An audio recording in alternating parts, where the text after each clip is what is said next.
Ada yang berpendapat adalah lembah padang pasir dekat dengan pinggir neraka jahanam.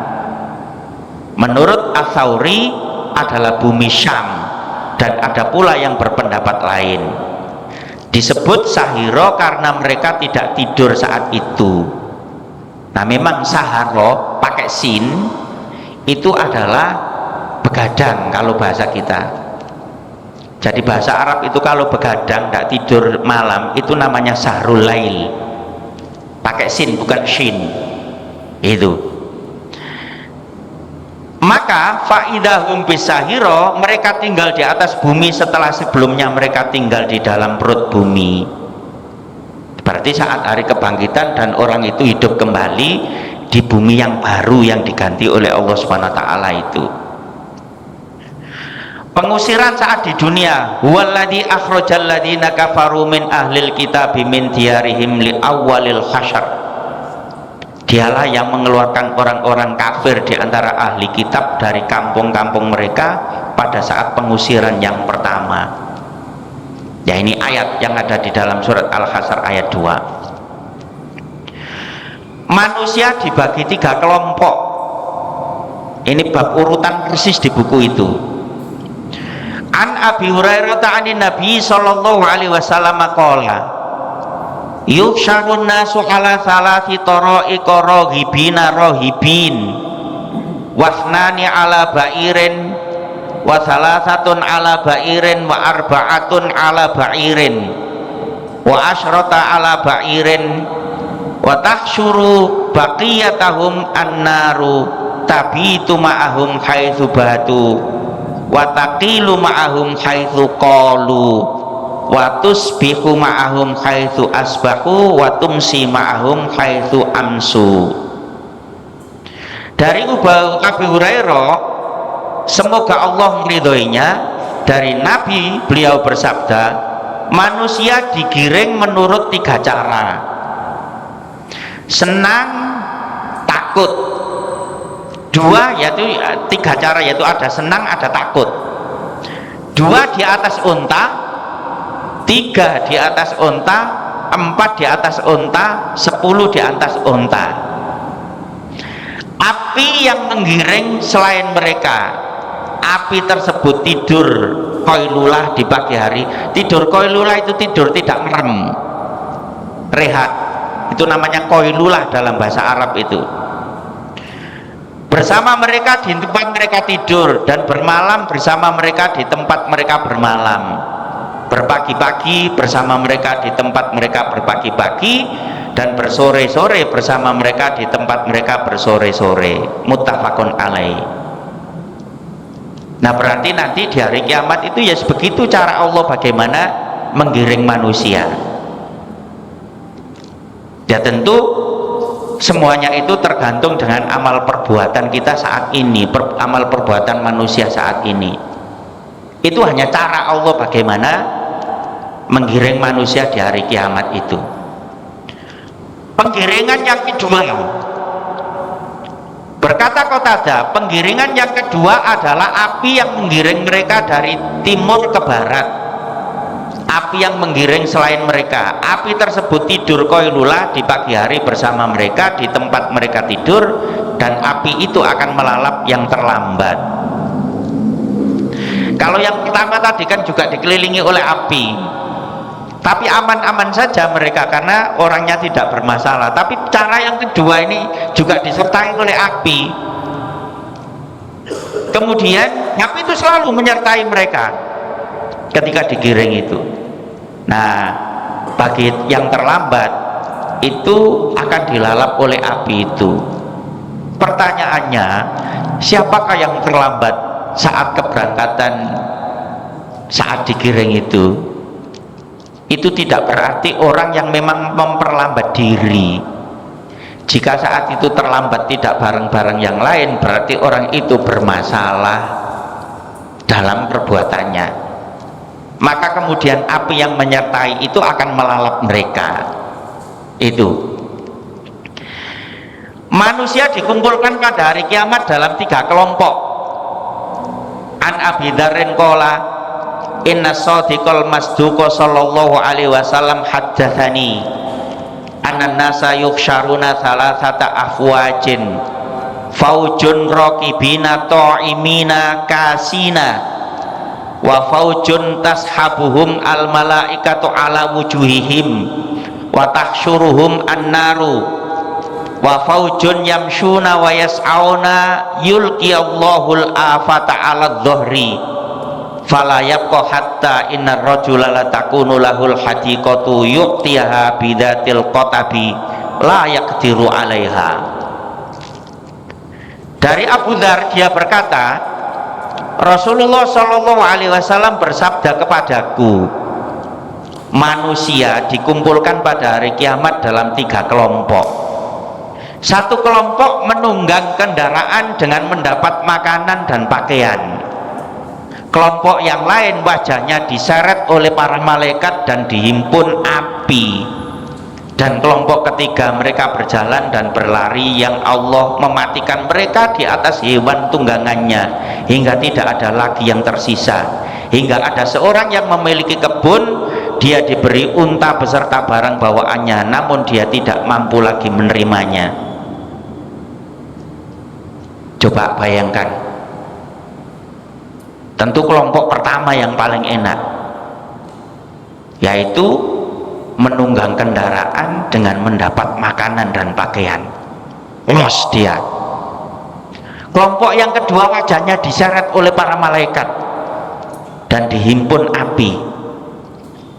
Jadi caranya itu diseret oleh malaikat. Ini kelompok kedua. Dan kelompok ketiga mereka berjalan dan berlari yang Allah mematikan mereka di atas hewan tunggangannya hingga tidak ada lagi yang tersisa. Hingga ada seorang yang memiliki kebun, dia diberi unta beserta barang bawaannya, namun dia tidak mampu lagi menerimanya. Itu orang celaka juga. Nah, sekali lagi semua ini diceritakan kepada kita, begitulah kondisi orang di hari akhir nanti.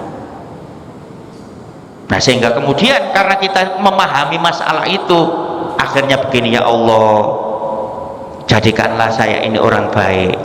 Sehingga kemudian doa itu selalu kita lantunkan, ya muqallibal qulub sabit qalbi ala dinika wa ala taatik. Wahai zat yang membolak-balikkan hati, yaitu Allah Subhanahu wa taala, mantapkanlah jiwa saya ini atas agamamu dan atas ketaatan kepadamu.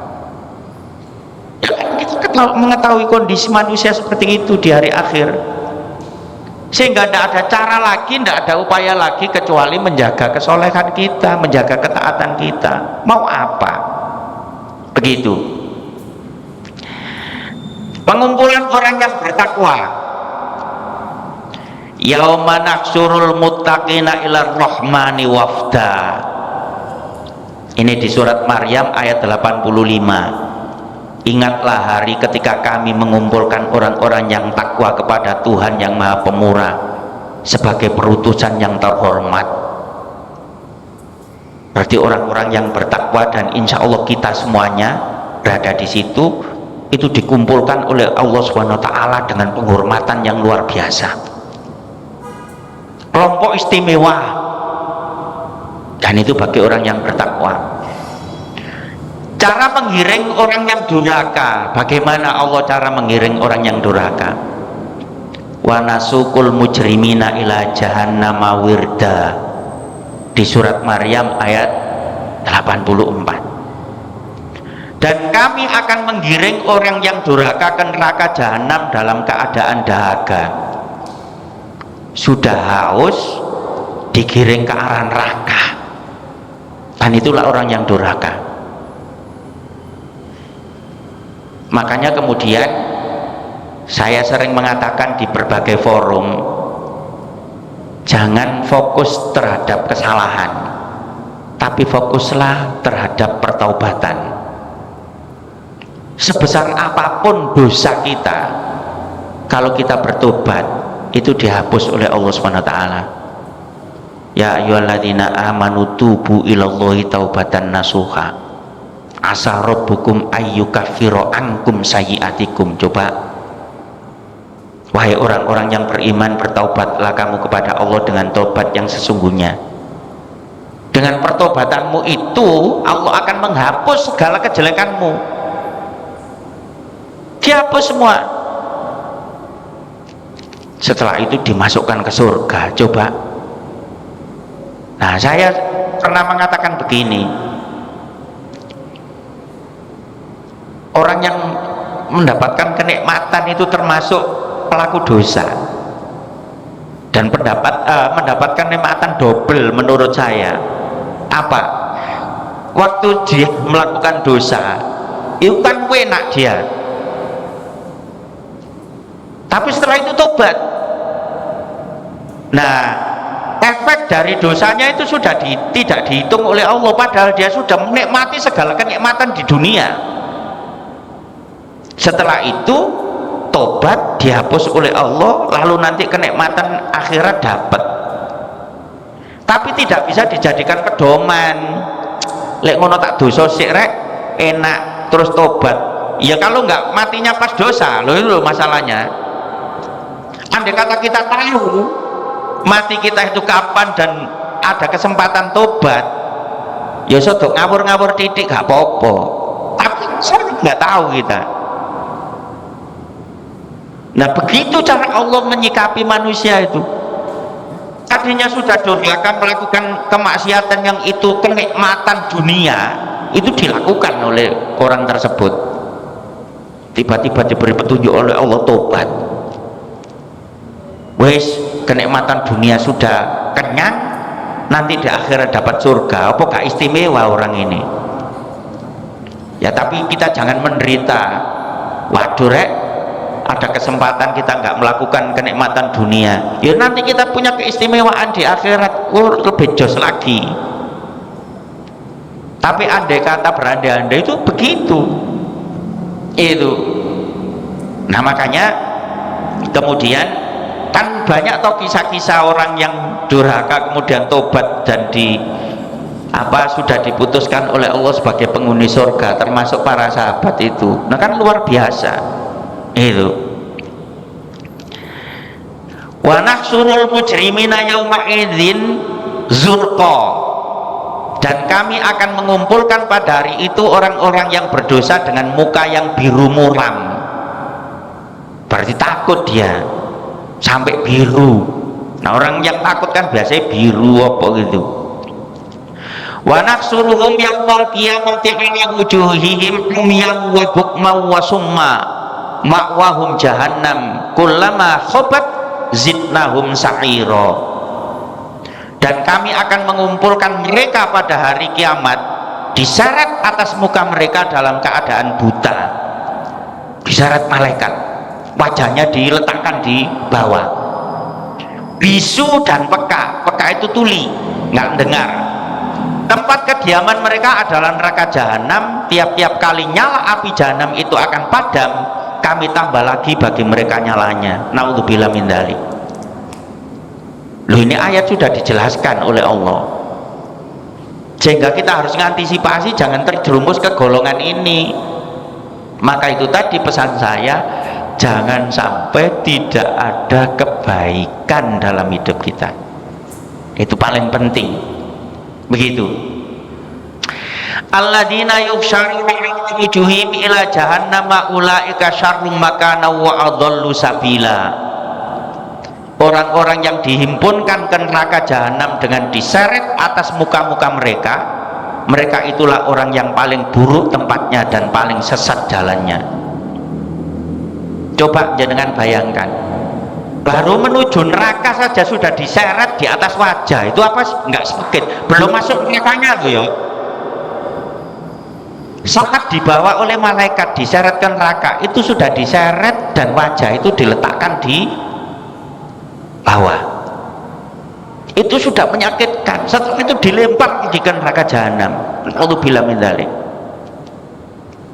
Ini cara Allah memberitahu kita untuk bisa menata hati itu begini. Dan ini serius.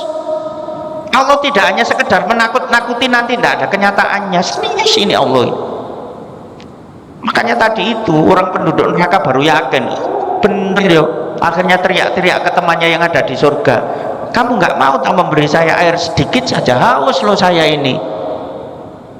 Nggak ada guna. Begitu. Orang kafir digiring berjalan di atas wajahnya. Pokoknya ini cerita ngeri-ngeri, tapi nanti kalau kita sampai di cerita surga, wes enak tok pokoknya. Nanti habis ini cerita surga nanti. Pokok buku ini komplit, masalah hidup setelah mati komplit pokoknya.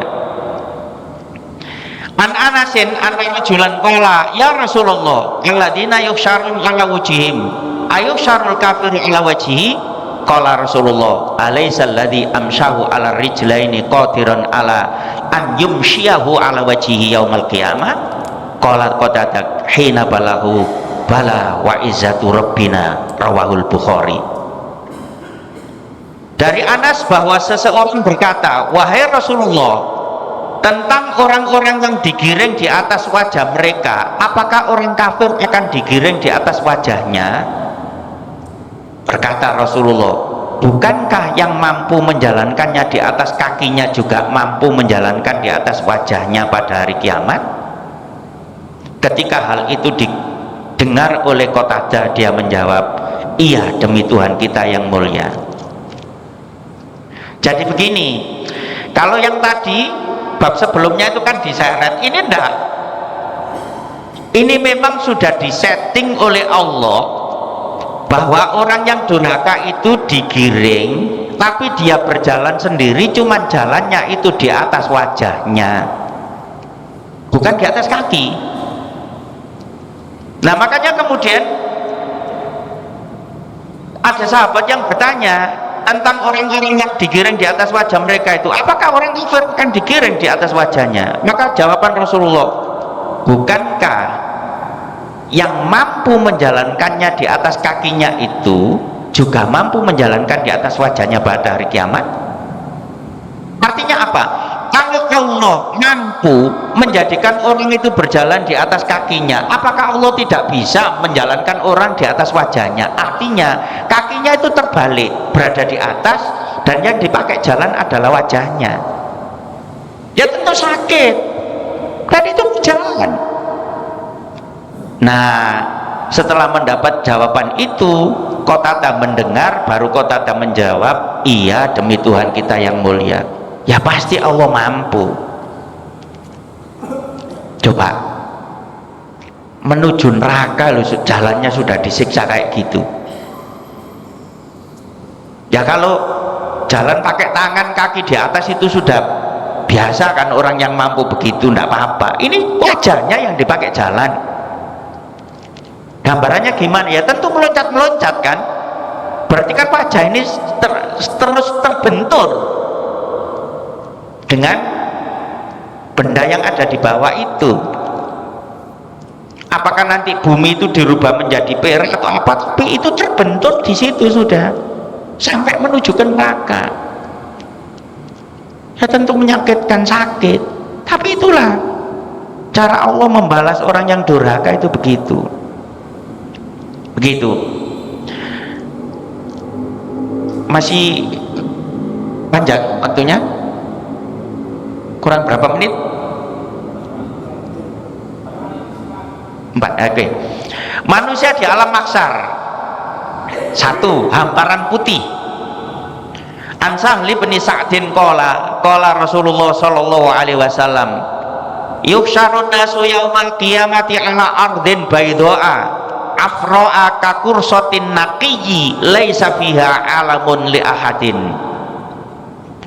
Dari Sahal bin Sa'ad dia berkata, Rasulullah Shallallahu Alaihi Wasallam bersabda, pada hari kiamat kelak manusia akan dikumpulkan di bumi yang sangat putih, berbentuk bulat pipih dan datar, tanpa ada tanda bagi siapapun di atasnya. Berarti bumi itu nanti diganti. Di bab yang lalu kita jelaskan bahwa bumi itu dihamparkan kayak kulit, jadi tidak ada gundukan sama sekali, terlihat semua.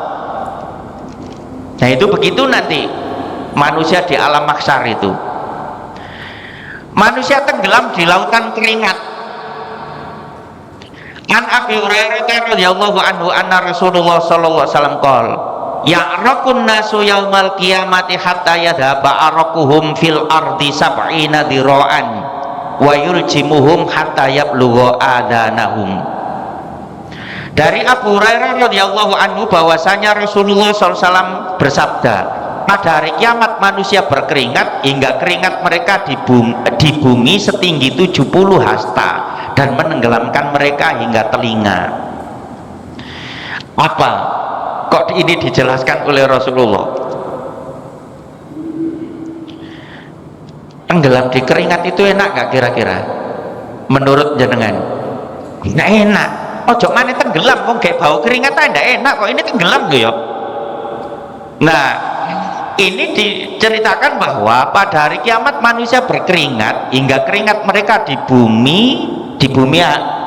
yang baru itu maksudnya setinggi 70 hasta dan menenggelamkan mereka hingga telinga sampai segini. Pertanyaannya, apakah semua manusia tenggelam dalam keringat itu? Tidak.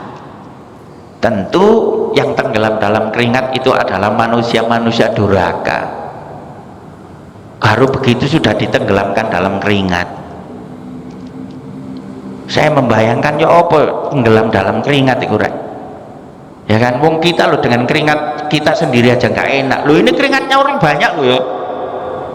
Dan itu menenggelamkan manusia. Saking dahsyatnya. Telanjang. Mana tadi? An Aisyah taqalat sami'tu Rasulullah sallallahu alaihi wasallam yaqul yuksharun minsu yaumal qiyamati khufatan uratan hurlan. Qultu ya Rasulullah an-nisa'u war rijal jami'an yanzuru ba'dhum ila ba'din. Qala sallallahu alaihi wasallam ya Aisyah al-amru asyaddu min an yanzura ba'dhum ila ba'din. Jangan lihat. Dari Aisyah berkata, aku mendengar Rasulullah SAW bersabda, manusia dikumpulkan pada hari kiamat dalam keadaan tidak beralas kaki, telanjang dan kulub. Kulub itu berarti tidak sunat. Aku bertanya, wahai Rasulullah, wanita-wanita dan lelaki semua saling melihat satu sama lain? Beliau menjawab, wahai Aisyah, permasalahannya lebih sulit dari saling melihat satu sama lain.